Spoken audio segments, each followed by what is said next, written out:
하나님 말씀 야고보서 3장 13절에서 18절까지 말씀입니다. 교독합니다. 너희 중에 지혜와 총명이 있는 자가 누구냐?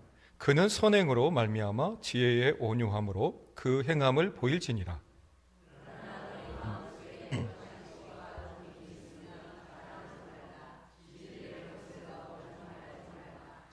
이러한 지혜는 위로부터 내려온 것이 아니요 땅 위의 것이요 정욕의 것이요 귀신의 것이니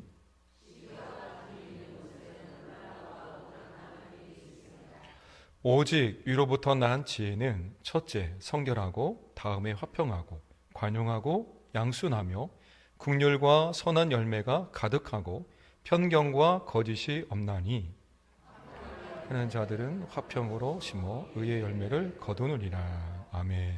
내가 선생과 주로서 너희 발을 씻겼으니 너희도 서로 발을 씻겨 주어야 한다. 내가 너희에게 행한 그대로 너희도 행하게 하기 위해 내가 본을 보였노라. 예수님은 십자가를 지시기 전 제자들과 함께 고별 만찬을 나누었습니다. 그때 예수님은 허리를 동이시고 대야에 물을 담아 제자들의 발을 일일이 씻겨 주었죠.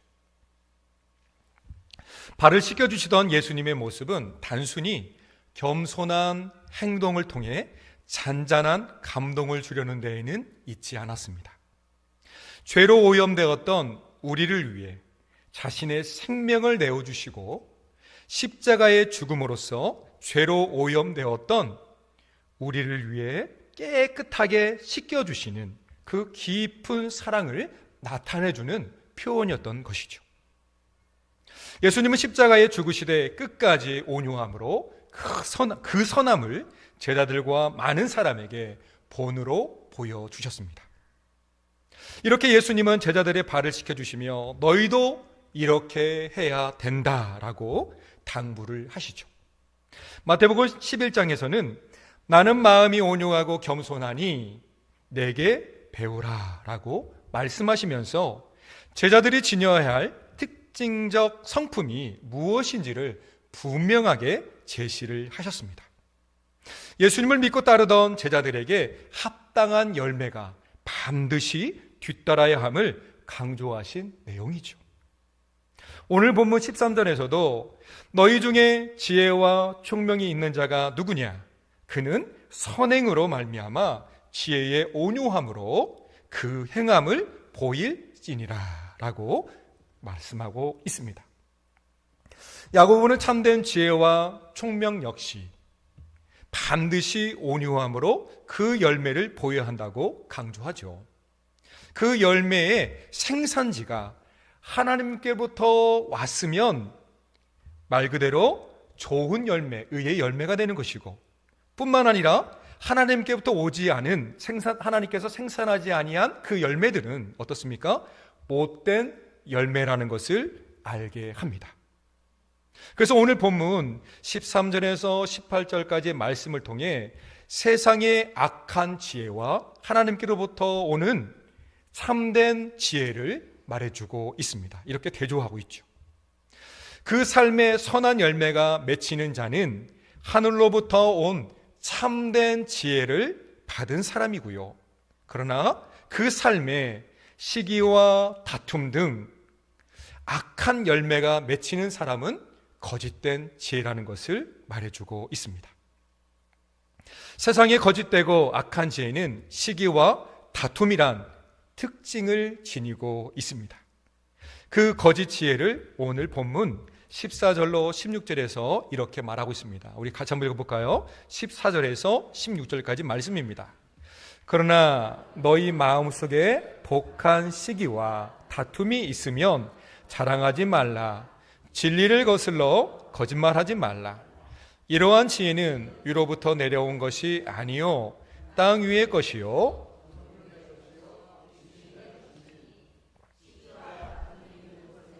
혼란과 모든 악한 일이 있음이라. 아멘.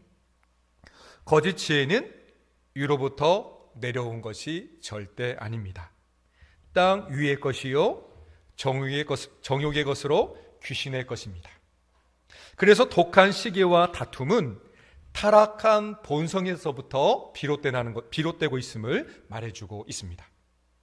시기라는 이 말이 열심, 열정이라는 뜻으로도 사용되는데요, 긍정적 의미와 부정적인 의미에서도 사용되고 있습니다.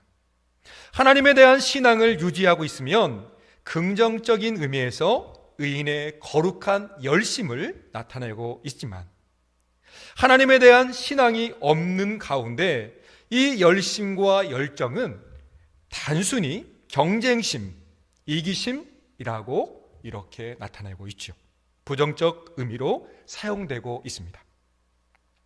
요한복음 2장에서 예수님은 성전의 기능이 상실해 버리고 성전이 더럽혀진 것에 대해 어떻습니까? 노끈으로 채찍을 만들어 양이나 소를 성전에서 다 내쫓으시고 돈 바꾸는 사람들의 상을 엎어버리고요, 돈을 쏟아버리셨습니다. 이러한 예수님의 행동을 보면서 제자들은 이렇게 증언을 합니다. 요한복음 2장 17절 말씀인데요, 같이 읽어보겠습니다. 제자들이 성경 말씀에 주의 성전을 사모하는 열심이 나를 삼키라는 것을 기억하더라. 아멘. 그런데 오늘 본문 14절에서 독한 시기는 예수님을 대항했던 유대인들의 열심과 같이 부정적인 의미에서 사용되는 시기이고요, 질투였습니다. 잘못된 경쟁심과 질투심에 혈안이 되어서 악한 감정을 내세워 비방을 하는 것이죠. 자기가 마치 주인공처럼 자기 중심, 자기 생각으로 모든 것을 다 판단해 버립니다. 그리고 이것이 지혜인 것이냐 생각하죠. 그리고 남을 애써 깎아내립니다. 그러나 하나님을 주인으로 섬기며 살아가는 사람은요, 다른 사람들을 비난하고 시기하지 않습니다. 온유한 삶을 살고자 열심을 품지요. 야고보 당시 교회 안에 자기가 지혜롭다고 자랑하던 그런 사람들이 있었는데, 이들의 행동에서 거짓된 지혜의 특성들이 발견이 됩니다. 바로 독한 시기, 이기적인 마음, 그리고 다툼이었죠. 분명한 것은 하나님께 기원을 둔 지혜가 아니었습니다. 하나님과 아무런 관계도 없는 그런 거였습니다. 영원할 수 없고 금방 사라지며 시시각각 변하는 세상의 시각만을 기준으로 삼죠. 그래서 거짓된 지혜로 성령을 거스리며 행동을 하고요, 또 진리를 거슬러 말합니다. 하나님의 말씀을 왜곡하거나 외면을 하죠. 말씀과 성령을 대적하여 죄를 짓고요, 악을 행하며 결국 사망을 낳게 됩니다. 그러므로 거짓 지혜는 이런 세 가지의 특징을 지니고 있음을 우리가 깨닫게 됩니다. 먼저는 세상적이라는 것입니다. 지혜의 근본이신 하나님을 인정하기보다는 세상의 사고와 견해를 따르는 것이죠. 그러기에 하나님을 대적하는 결과를 가져오는 것입니다. 두 번째는요, 정욕적입니다. 영적인 것과 비교되는 육신적인 것을 뜻하죠. 성령님의 인도를 받지 못합니다. 마치 동물처럼 감각적인 본성에 이끌려 육신의 즐거움만 추구합니다. 이것을 위해 살아가죠. 마치 짐승처럼 말입니다. 세 번째는 어떻습니까? 마귀적입니다. 15절에서 귀신의 것이라고 표현하고 있는데, 원문을 보면 오직 여기에서만 사용되는 단어인데요, 악한 영을 닮았다라는 뜻을 지니고 있고요, 또한 악한 영에서 기인한다라는 그런 의미를 담고 있습니다. 결국 마귀는 사람들에게 거짓된 지혜를 마음속에 계속해서 품도록 조장을 합니다. 그리고 부추기고요, 뿐만 아니라 이것을 통하여 파괴합니다. 그리고 분열을 만들게 합니다. 거짓 지혜가 있는 곳은 어디든지 조화와 평화는 없습니다. 화평을 깨트리죠. 반면에 하나님께로부터 오는 참된 지혜는 어떻습니까? 온유함으로 안정된 평안이 그곳에 있습니다. 분열과 혼란은 사라집니다. 너희 중에 지혜와 총명이 있는 자가 누구냐? 그는 선행으로 말미암아 지혜의 온유함으로 그 행함을 보일지니라. 오직 하나님께로부터 온 참된 지혜를 우리는 붙잡아야만 합니다. 17절로 18절 말씀은 위로부터 난 참된 지혜를 나열하고 있습니다. 우리 같이 한번 읽어보겠습니다. 시작.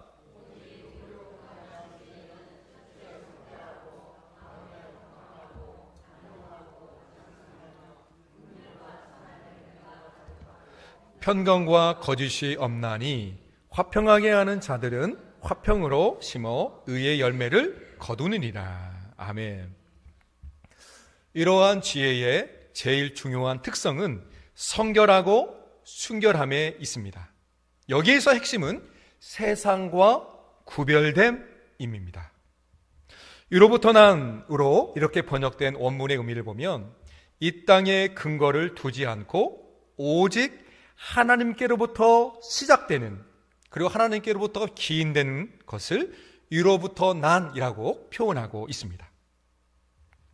그래서 지혜는, 위로부터 난 지혜는 정확하게 세상으로부터 비롯된 모든 것과 완전하게 구별을 하게 합니다. 구별되게 합니다.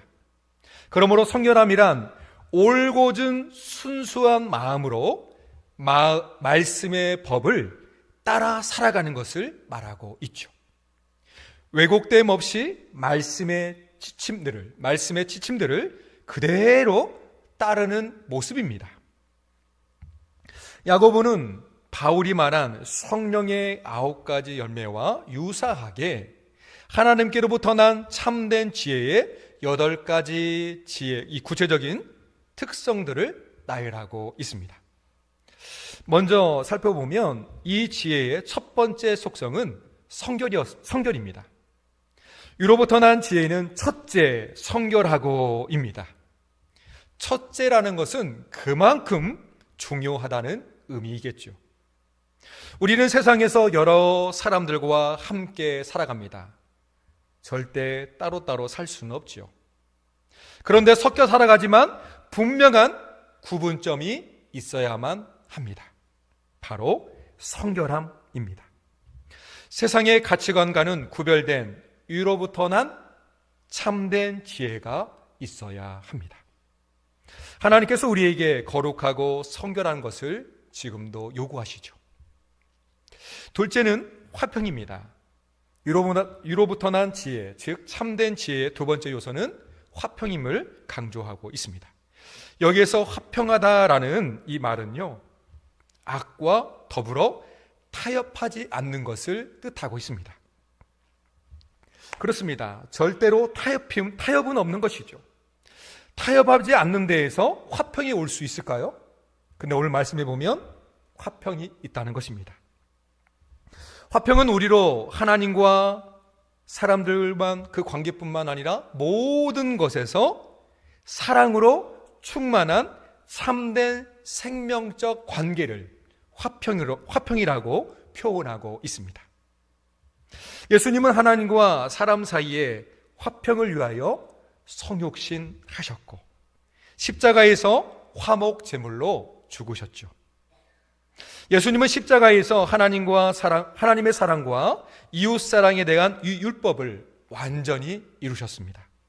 그러므로 사실 화평은 서로 나누는 것이 아니라 화평은 예수님이 사랑 안에서 이루어지는 것을 보게 됩니다. 마태복음 5장 9절 말씀입니다. 또 같이 읽어보겠습니다.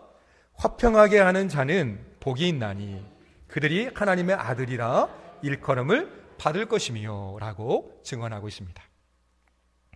셋째는 무엇입니까? 관용입니다. 위로부터 난 참된 지혜의 세 번째 요소는 관용이라는 것이죠.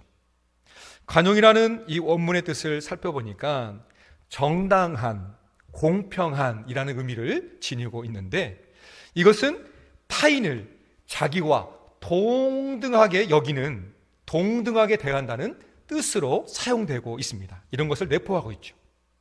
그래서 이 관용의 지혜는 자기의 권리를 주장하는 일보다 타인을 위해 살리는, 타인을 살리기 위해 포기하는 그런 사랑을 말해주고 있습니다.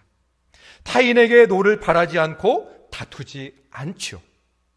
심지어 외부로부터 오는 자극이나 공격을 받는데도 전혀 반응하지 않는 모습을 관용이라고 이렇게 보여주고 있습니다. 자신보다 연약한 사람에게 자신의 권리를 포기하고 양보하여 너그럽게 상대의 죄와 허물까지도 참아주는 것입니다. 덮어주고 용서하는 사랑이 곧 관용이라는 것을 말해주고 있습니다. 네 번째는요, 양순입니다. 위로부터 난 참 지혜의 네 번째 요소, 양순. 그래서 이름에도 이 양순이라는 이름이 참 많죠. 우리 교회도 이 이름이 가지고 계신 분이 계신데, 전에 사역하던 교회도 있었고 또 그 전에도 있었고요. 이 양순이라는 이름은 참 좋은 것 같습니다. 원문 성경에서 딱 한 번 이곳에서만 사용되고 있는데요, 그 뜻을 보니까 쉽게 설득되다 라는 뜻이 있고, 또 온순하다 라는 뜻이 있고요, 믿을만하다 라는 의미로 사용되고 있습니다. 그래서 고분고분하여서 온순하고 말씀에 순종할 준비가 되어 있는 그런 모습을 표현하고 있죠. 진정한 가르침에는 귀를 기울여 듣고 또 기쁘게 복종하는 사람을 뜻하는 것입니다. 하지만 누구의 말에나 동의하고 바람 부는 대로 이리저리 흔들리는, 그래서 줏대 없이 왔다 갔다 하는 사람, 그런 사람을 표현하지는 않습니다. 예수님은 십자가에 죽기까지 아버지 뜻에 양순하였습니다. 우리에게 양순으로 참된 지혜를 보여주신 예수님이었습니다. 또 다섯째는 무엇입니까? 또 여섯째는 무엇입니까? 긍휼과 선한 열매입니다. 위로부터 난 참된 지혜는 긍휼과 선한 열매가 가득하고라고 말하고 있습니다. 긍휼이라는 말은요, 고통 가운데 있는 죄인들을 향한 하나님의 동정심과 자비를 뜻하는 데에서 비롯되었다라고 설명하고 있습니다. 그 원어적인 뜻이 있죠. 긍휼은 이웃을 향한 실제적인 도움입니다. 그냥 마음만 품고 있는 것이 아니라 실제로 도와주는 그런 모습입니다. 그래서 그 마음에는 냉랭함이나 냉정함을 찾아볼 수 없죠. 도움이 필요한 이웃에게 동정심을 아끼지 않는 그런 것이 곧 긍휼과 선한 열매라고 이렇게 표현하고 있는 것입니다. 그러므로 선한 열매는 긍휼의 결과물인 것을 알게 됩니다. 사람은 누구나 어떻습니까? 긍휼이 여김 받아야 될 대상인 것입니다. 미움의 대상이 아니죠. 누구에게나 긍휼한 마음을 갖고서 긍휼히 여기며 선한 열매를 많이 맺는 사람이 참된 지혜를 소유한 사람이라는 것을 말해주고 있습니다. 일곱 번째 무엇입니까? 편견이 없는 것이고요. 여덟 번째는 무엇입니까? 거짓이 없는 것입니다. 편견이 없다는 것은 사람의 외모만을 보고 판단하거나 이 공정심을 잃어버리지 않는 것을 뜻합니다. 마치 양팔 저울처럼 한쪽으로 치우치지 않는 공평함, 공정함을 표현하고 있죠. 거짓이 없다는 것은 또 무엇입니까? 바리새인들처럼 위선을 행하지 않고 숨김없이 진실하게 행동하는 것을 뜻하는 것이 여기에서 거짓이 없는이라고 표현하고 있는 것이죠. 그래서 어떠한 일이든지 좌우로 흔들리지 않고 진리를 따라가는 진실한 모습을 나타내고 있습니다. 땅 위의 것, 정욕의 것, 귀신의 것은 결코 참 지혜가 아닙니다. 참된 지혜는 오직 위로부터 온 것이죠. 위로부터 오는 능력으로 힘입어야 함을 말해줍니다. 참된 지혜는 곧 십자가의 도를 말해주고 있습니다. 고린도전서 1장 18절에 보니까 이렇게 말씀하고 있습니다. 우리 같이 한번 읽어보겠습니다. 시작.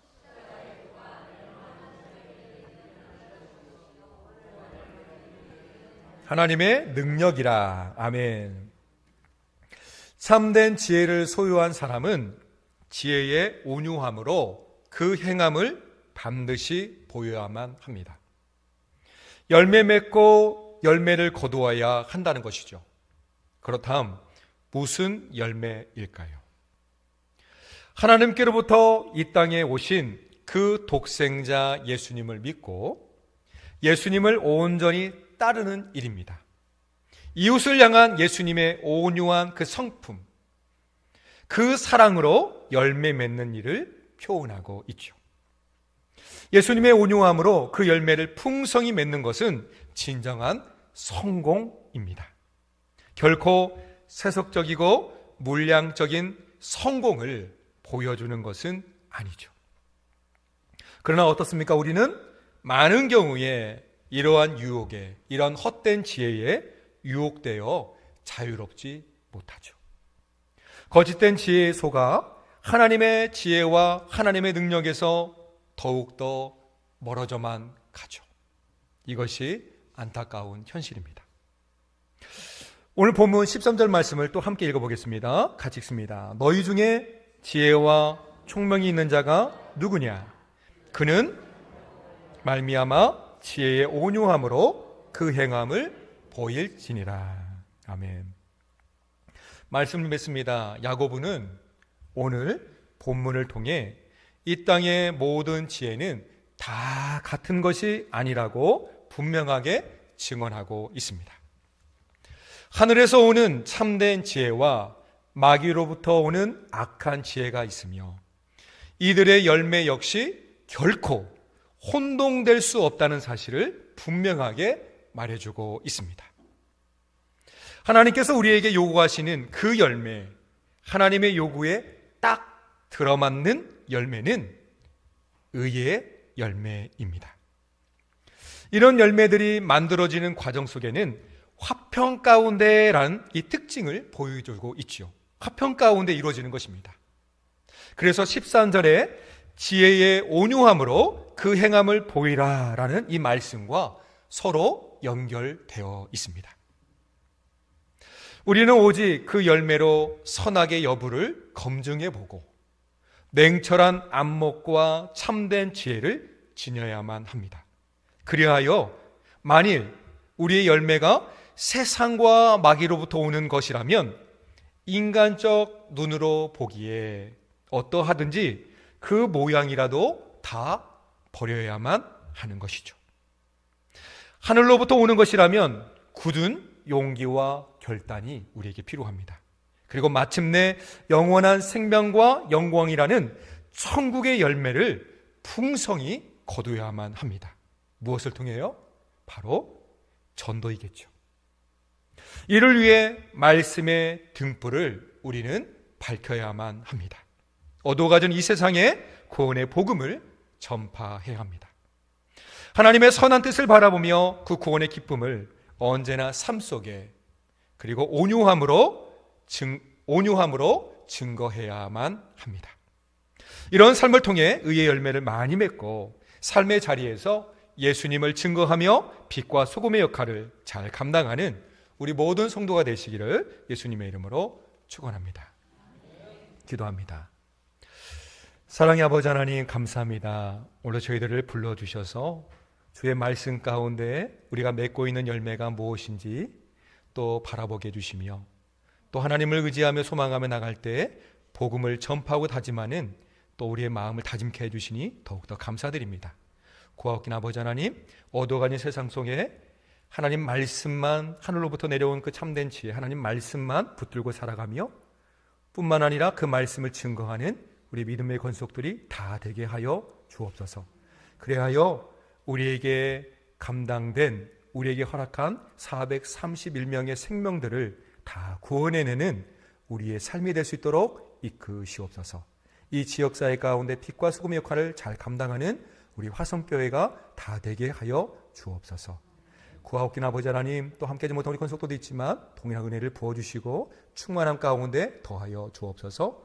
감사드리며 우리 주 예수님의 이름으로 기도합니다.